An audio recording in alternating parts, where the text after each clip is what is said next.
Hi hello ನಮಸ್ತೆ ಎಲ್ಲರಿಗೂ welcome to my YouTube channel RVK ಸ್ಟುಡಿಯೋಸ್ಗೆ ಸ್ವಾಗತ ಸುಸ್ವಾಗತ. ಇವತ್ತು ನಾನು ಮಾತಾಡಕ್ಕೆ ಬಂದಿರ್ತಕ್ಕಂಥ ಟಾಪಿಕ್ ಏನಪ್ಪ ಅಂತಂದರೆ, ಈಗ RCB ಅಂತೂ ಕಪ್ ಗೆದ್ದಾಯ್ತು, ಈ ಸಲ ಕಪ್ ನಮ್ಮದೇ ಅನ್ನೋ ಮಾತು ಸುಳ್ಳು ಮಾಡಿ ಇನ್ಮೇಲೆ ಕಪ್ ನಮ್ಮದೇ ಅನ್ನೋ ರೇಂಜ್ಗೆ ಆಗೋಯ್ತು. ಸೊ ಇವಾಗ ಈ ಒಂದು ಇನ್ಸಿಡೆಂಟ್ ನಡೆದ ಮೇಲೆ, ಅಂದರೆ RCB ಕಪ್ ಗೆದ್ದ ಮೇಲೆ ಏನೇನೆಲ್ಲ ಅನಾಹುತಗಳಾಗಿದೆ ಅಂತ ನಿಮ್ಮೆಲ್ಲರಿಗೂ ಗೊತ್ತು. ಟಿ ವಿಲಿ ಸಾಕಷ್ಟು ಜನ ನೋಡಿರ್ತೀರ. ಬಟ್ ಅದ್ರ ಬಗ್ಗೆ ಒಂದು ಸಣ್ಣ ಮಾತುಕತೆ ಮಾಡಬೇಕಂತ ಅನಿಸ್ತು ನನ್ನ ಒಂದು ಚಾನಲಲ್ಲಿ. ಅದಕ್ಕೋಸ್ಕರ ಈ ಒಂದು ವಿಡಿಯೋ ಮಾಡ್ತಾ ಇದ್ದೀನಿ.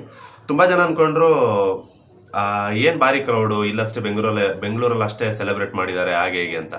ನಿಜ ಹೇಳಬೇಕು ಅಂತಂದರೆ RCB ಸೆಲೆಬ್ರೇಷನ್ ಬರೀ ಬೆಂಗಳೂರಲ್ಲಿ ನಡೆದಿಲ್ಲ, ಹೊರದೇಶದಲ್ಲೆಲ್ಲ ನಡೆದಿದೆ. ರಷ್ಯಾದಲ್ಲಾಗಿರ್ಬೋದು, ಲಂಡನ್ನಲ್ಲಾಗಿರ್ಬೋದು, ಆಮೇಲೆ ಬೇರೆ ಬೇರೆ ಕಂಟ್ರೀಸಲ್ಲೆಲ್ಲ ಸೆಲೆಬ್ರೇಟ್ ಮಾಡಿದ್ದಾರೆ. ಅದು ಏನೋ ಯಾರೋ ಒಬ್ರು ಇಬ್ರು ಸೇರ್ಕೊಂಡು ಸೆಲೆಬ್ರೇಟ್ ಮಾಡಿಲ್ಲ. ಅಲ್ಲಿರ್ತಕ್ಕಂಥ ಕನ್ನಡಿಗರಷ್ಟೇ ಸೆಲೆಬ್ರೇಟ್ ಮಾಡಿಲ್ಲ, ಆ ಕಂಟ್ರಿ ಜನ, ಅಂದರೆ ನಮ್ಮ ಭಾಷೆ ಅಲ್ಲದೆ ಬೇರೆ ಭಾಷೆ ಜನರು ಏನಿದ್ದಾರೆ ಅವರು, ಮತ್ತು ವಿರಾಟ್ ಕೊಹ್ಲಿ ಅವರ ಫ್ಯಾನ್ಸ್, ಅಲ್ಲಿರ್ತಕ್ಕಂಥ ಫ್ಯಾನ್ಸ್ ಅವರೆಲ್ಲ ಸೆಲೆಬ್ರೇಟ್ ಮಾಡಿದ್ದಾರೆ. ಇದೆಲ್ಲ ಒಂದು ಕಡೆ ಖುಷಿ ವಿಚಾರ. ಹೊರಗಡೆ ಪ್ರಪಂಚದಲ್ಲಿ ಅಷ್ಟೊಂದು, ಅಂದರೆ ನಮ್ಮದಲ್ಲದ ಒಂದು ಕಂಟ್ರಿನಲ್ಲೇ ನಮ್ಮ ಕರ್ನಾಟಕದ ಒಂದು ಟೀಮ್ ಗೆದ್ದರೆ, ಬೆಂಗಳೂರು ಟೀಮ್ ಗೆದ್ದರೆ ಈ ರೇಂಜಿಗೆ ಸೆಲೆಬ್ರೇಷನ್ ನಡೀತಾ ಇದೆ ಅಂದಮೇಲೆ, ಆ ಒಂದು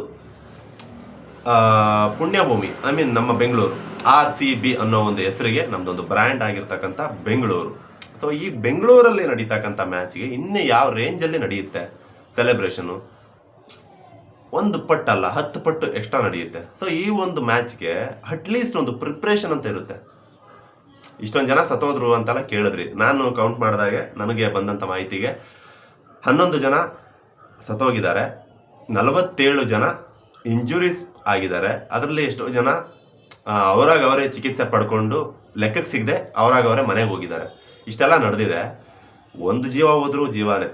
ಇವತ್ತಿನ ದಿನ ಒಂದು ಹಸು ಸತ್ರನೇ ನಮ್ಮ ಹಿಂದೂಗಳು ಸಹಿಸ್ಕೊಳ್ಳಲ್ಲ, ಅಂಥದ್ರಲ್ಲಿ ಒಬ್ಬ ಮನುಷ್ಯ, 11 ಜನ ಮನುಷ್ಯರು, ಅದು ಎಲ್ಲ ವಯಸ್ಸಲ್ಲಿರ್ತಕ್ಕಂಥವು, ಅಂಥವ್ರಿಗೆ ನಮ್ಮ ಸರ್ಕಾರ ಅವ್ರು ತೀರ್ಕೊಂಡ್ಮೇಲೆ, ಈ ಥರದೊಂದು ಘಟನೆಗೆ ಸಿಕ್ಕಿ ಸತ್ತೋದ್ಮೇಲೆ, ಈ ಒಂದು ಅಪಘಾತ ಆಗಿದ್ದಕ್ಕೆ ಇದನ್ನು ಕೇಳದಂಥ ಸರ್ಕಾರ ಏನು ಡಿಸಿಷನ್ ತೊಗೊಂಡಿದೆ ಅಂತ ನಾನು ಇವಾಗ ಹೇಳ್ತೀನಿ ನೋಡಿ. ಅದಕ್ಕೆ ನಮ್ಮ ಸಿದ್ದರಾಮಯ್ಯನವ್ರು ಹೇಳ್ತಾ ಇದ್ದಾರೆ, ಮನೆಗೆ ಸತ್ತಂಥ ಕುಟುಂಬಕ್ಕೆ 11 ಜನ ಏನು ತೀರ್ಕೊಂಡಿದ್ದಾರೆ ಅವ್ರಿಗೆ ಒಬ್ಬೊಬ್ಬರು ಮನೆಗೆ 10 ಲಕ್ಷ ಕೊಡ್ತಾರಂತೆ. ನೋಡ್ರಪ್ಪ ಹಿಂಗಿದೆ.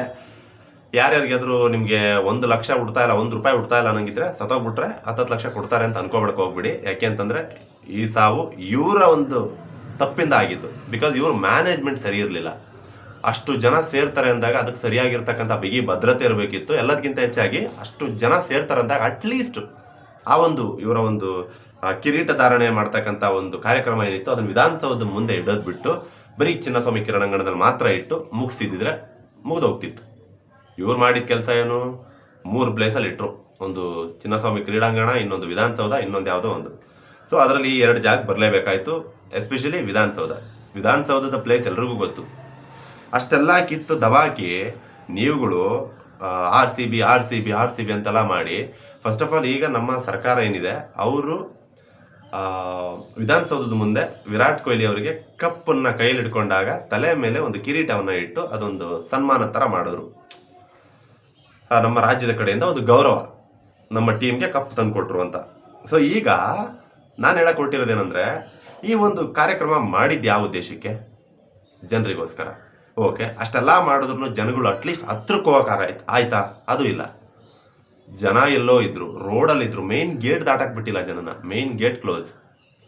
ಇದೆಲ್ಲ ಫಂಕ್ಷನ್ ನಡೆದಿದ್ದಲ್ಲಿ ವಿಧಾನಸೌಧದ ಎಂಟ್ರೆನ್ಸಲ್ಲಿ. ಫಸ್ಟ್ ಆಫ್ ಆಲ್ ಒಬ್ರಿಗಾದ್ರೂ ಕ್ಲಿಯರಾಗಿ ಕಾಣಿಸಿದೇನೋ ಅದು ಗೊತ್ತಿಲ್ಲ. ಮೋಸ್ಟ್ಲಿ ಯಾರಾದರೂ ಸ್ಯಾಮ್ಸಂಗ್ ಫೋನ್ ಇದ್ದವ್ರು ಏನಾದರೂ ಝೂಮ್ ಹಾಕ್ಬಿಟ್ಟು ನೋಡ್ಕೊಂಡಿರ್ಬೋದು, ನನ್ನ ಅನಿಸಿಕೆ. ಸೊ ಈ ಒಂದು ಜಂಜಾಟಕ್ಕೆ ಯಾಕೆ ಇದನ್ನು ಮಾಡಬೇಕಾಗಿತ್ತು? ಡೈರೆಕ್ಟಾಗಿ ವಿಧಾನಸೌಧ ಒಳಗಡೆ ಕರೆಸ್ಬಿಟ್ಟು ಅಲ್ಲೇ ಮಾಡಿಬಿಟ್ಟು TV ಲೈವ್ ಇಟ್ಟಿದ್ದೀರಿ, ಎಲ್ಲರೂ ನೋಡ್ಕೊತಾ ಇದ್ರಪ್ಪ, ಯಾರಿಗೂ ಏನಾಗ್ತಾ ಇರಲಿಲ್ಲ. ಕರೆಕ್ಟಾಗಿರೋ ಮ್ಯಾನೇಜ್ಮೆಂಟ್ ಮಾಡಿಲ್ಲ ಅಂತಂದಮೇಲೆ ಈ ರೇಂಜಿಗೆ ಬೇಜವಾಬ್ದಾರಿಲಿ ಅವ್ರವ್ರ ಕುಟುಂಬಗಳು ಮಾತ್ರ, ಅವ್ರವ್ರ ಫ್ಯಾಮಿಲಿಗಳು ಮಾತ್ರ ಹೋಗಿ ನಿಂತು ಈ ಥರದ ಸೆಲೆಬ್ರೇಷನ್ ಬೇಕಿತ್ತ ಅಂತ ನನಗನ್ನಿಸ್ತು. ತುಂಬ ಬೇಜಾರಾಯಿತು. ಆಮೇಲೆ ಪ್ರತಿ ಕುಟುಂಬಕ್ಕೆ 10 ಲಕ್ಷ ಕೊಡ್ತೀವಿ ಅಂತ ಸಿದ್ದರಾಮಯ್ಯನವರೇ ಅವರ ಬಾಯಲ್ಲಿ ಹೇಳಿದ್ದಾರೆ. ಈ ಮಾತಿನ ಬಗ್ಗೆ ಯಾರ್ಯಾರಿಗೆ ಎಷ್ಟು ನಂಬಿಕೆ ಇದೆ ನೀವೇ ಕಮೆಂಟಲ್ಲಿ ತಿಳಿಸಿ. ಹೌದು, ಡೆಫಿನೆಟ್ಲಿ ಬಂದೇ ಬರುತ್ತೆ 10 ಲಕ್ಷ, ಅದರಲ್ಲಿ ಮೋಸ ಇಲ್ಲ ಅನ್ನೋಂಥವ್ರು ನಿಮ್ಮ ಒಂದು ಅನಿಸಿಕೆಯನ್ನು ತಿಳಿಸ್ಬಿಡ್ರಪ್ಪ. ನನಗೇನೋ ನಂಬಿಕೆ ಇಲ್ಲ, ಅದಕ್ಕೋಸ್ಕರ ನಾನು ಓಪನಾಗಿ ಹೇಳ್ತಾ ಇದ್ದೀನಿ. ಆ 10 ಲಕ್ಷ 11 ಕುಟುಂಬಗಳು ಸೇರುತ್ತಾ ಅನ್ನೋ ಡೌಟ್ ನನಗೂ ಇದೆ. ಅದಾದಮೇಲೆ ಇಂಜುರಿ ಆಗಿರ್ತಕ್ಕಂಥ ಕುಟುಂಬಗಳು, 47 ಕುಟುಂಬಗಳೇನಿದೆ ಅವ್ರಿಗೆ ಆ 47 ಗಾಯಾಳುಗಳಿದ್ದಾರೆ ಅವ್ರಿಗೆ ಫ್ರೀ ಚಿಕಿತ್ಸೆ, ಫ್ರೀ ಉಚಿತ ಚಿಕಿತ್ಸೆ ಅಂತ ಹೇಳಿದ್ರು. ಅದು ಬರೀ ವಿಧಾನಸೌಧದಲ್ಲಿ ಅಷ್ಟೇನಾ ಅಥವಾ ಹಾಸ್ಪಿಟ್ಲ್ವರೆಗೂ ಹೋಗುತ್ತಾ ಅನ್ನೋದು ಕೂಡ ನನಗೆ ಡೌಟ್ ಇದೆ. ಈ ಒಂದು ವಿಷಯದ ಬಗ್ಗೆ ನಿಮಗೂ ಡೌಟ್ ಇದ್ದರೆ ಅದನ್ನು ಕಮೆಂಟ್ ಅಂತ ತಿಳಿಸಿ.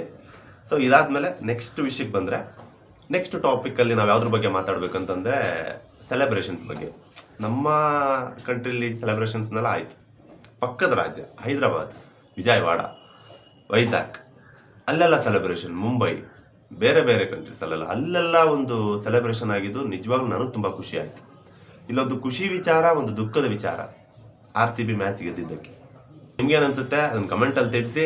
ಸೊ ನನಗಂತೂ ತುಂಬ ಖುಷಿ ಆಗುವಂಥ ವಿಚಾರ ಏನಂತಂದರೆ ನಮ್ಮ RCB ತಂಡ ಗೆದ್ದಿದ್ದಕ್ಕೆ, ಕಪ್ ಗೆದ್ದಿದ್ದಕ್ಕೆ ಹೊರಗಡೆ ಪ್ರಪಂಚ ಸೆಲೆಬ್ರೇಟ್ ಮಾಡಿ ನನಗೆ ತುಂಬ ಖುಷಿ ಆಯಿತು. ಬೇಜಾರಾಗಿದ್ದ ವಿಷಯ ನಮ್ಮವರೇ ಒಂದು ಈ ಥರದೊಂದು ನಮ್ಮವರ ಕೆಪಾಸಿಟಿ ತಿಳ್ಕೊಳ್ಳದೆ ಸರಿಯಾಗಿ ಮ್ಯಾನೇಜ್ಮೆಂಟ್ ಮಾಡದೇ ಇದ್ದಿದ್ದು. ಮತ್ತೆ ತಿರ್ಗಾ ಹೇಳ್ತಿದ್ರು ಒಂದು ಟೈಮಲ್ಲಿ ಕುಂಭಮೇಳ ಆದಂಥ ಟೈಮಲ್ಲಿ ಕುಂಭಮೇಳದಲ್ಲಿ ಕರೆಕ್ಟಾಗಿ ಮ್ಯಾನೇಜ್ಮೆಂಟ್ ಮಾಡೋಕ್ಕೆ ಬರಲಿಲ್ಲ, ಅಷ್ಟು ಜನ ಸತ್ತೋದ್ರು, 60 ಜನ ಸತ್ತೋದ್ರು.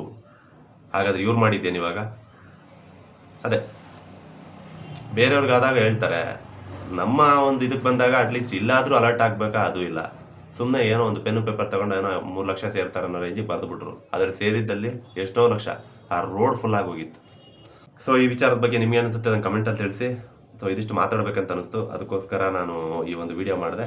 ಈ ವಿಡಿಯೋ ಬಗ್ಗೆ ನಿಮ್ಮ ಅನಿಸಿಕೆ ಏನಿದೆ ಅದನ್ನು ಕಮೆಂಟಲ್ಲಿ ಹಂಚ್ಕೊಳ್ಳಿ. ಅದಾದಮೇಲೆ ಮತ್ತೆ ಮುಂದಿನ ವಿಡಿಯೋದಲ್ಲಿ ಸಿಗೋಣ. ಯಾರಿಗೆ ಏನೇ ಡೌಟ್ಸ್ ಇದ್ರು ನನ್ನ ಇನ್ಸ್ಟಾಗ್ರಾಮ್ ID ಗೊತ್ತಿದೆ ಅಲ್ವಾ, raghuvarya_100K ಆ ಒಂದು ಐಡಿಗೆ ಕಮೆಂಟ್ ಹಾಕಿ. ನಿಮ್ಗೆ ಏನೇ ಡೌಟ್ಸ್ ಇದ್ರು, ಏನೇ ವಿಷಯಗಳು ಹಂಚ್ಕೋಬೇಕಂತಿದ್ರು, ನಿಮ್ಮ ಅಕ್ಕಪಕ್ಕದ ಯಾವುದೇ ಒಂದು ವಿಚಾರದ ಬಗ್ಗೆ ನಾನು ಮಾತಾಡಬೇಕಂತ ಅನಿಸಿದ್ರು ಅದನ್ನು ಕಮೆಂಟಲ್ಲಿ ತಿಳಿಸಿ ಅಂತ ಹೇಳ್ತಾ, ನನ್ನ ಇನ್ಸ್ಟಾಗ್ರಾಮ್ ಐಡಿಗೆ ಮೆಸೇಜ್ ಮಾಡಿ ಅಂತ ಹೇಳ್ತಾ ಈ ಒಂದು ವಿಡಿಯೋ ಮುಗಿಸ್ತಾ ಇದ್ದೀನಿ. ಎಲ್ರಿಗೂ ಒಳ್ಳೇದಾಗಲಿ. ಜೈ ಹಿಂದ್, ಜೈ ಕರ್ನಾಟಕ, ಮತ್ತೆ ಜೈ RCB.